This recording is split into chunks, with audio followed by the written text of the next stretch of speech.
ഇല്ല. അപ്പൊ നമ്മൾ ശ്രദ്ധിക്കാത്ത കുറെ കാര്യങ്ങളുണ്ട് അല്ലേ? ഇല്ലേ? രാവിലെ 10:30 ആകുമ്പോ സ്കൂളിലെത്തണം.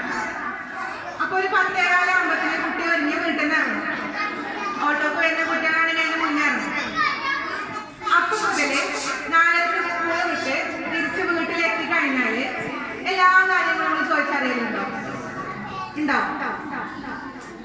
രാവിലെ പോകുന്ന അവിടെ മുതല് വൈകുന്നേരം തിരിച്ച് വീട്ടിലെത്തുന്നത് വരെയുള്ള കാര്യങ്ങൾ, ഫ്രണ്ട്സിന്റെ അടുത്തായിക്കോട്ടെ, രാവിലെ പോരുമ്പോഴുള്ള കാര്യങ്ങള്, സ്കൂള് വന്നു കഴിഞ്ഞിട്ട് ക്ലാസ്സില് ഫ്രണ്ട്സ്, തിരിച്ചു പോകുമ്പോൾ അതേപോലെയുള്ള കാര്യങ്ങള്, ഓട്ടോക്ക് വരുന്ന കുട്ടികളാണെങ്കിൽ ഓട്ടോയിലുള്ള കാര്യങ്ങൾ, ഇതൊക്കെ ചോദിച്ചറിയലുണ്ടോ? കൊറേ അറിയും.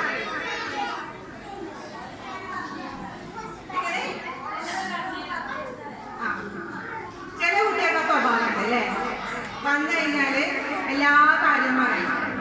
ചിലർ നേരെ ഒപ്പിട്ടില്ല, ബാഗ് ഒരിടത്ത്, ബുക്ക് ഒരിടത്ത്, യൂണിഫോം ഒക്കെ വേറെ വേറെ ഇട്ട് ഓടി. ടൈം കൊടുക്കാൻ നിൽക്കൂല ഇല്ലല്ലോ. പിന്നെ വാങ്ങി കൊടുത്തിട്ട് തിരിച്ചു വരും അല്ലേ? അതിനയക്കാൻ പാടില്ല എന്നാണ് പറഞ്ഞത്. നമ്മുടെ കുട്ടികളെ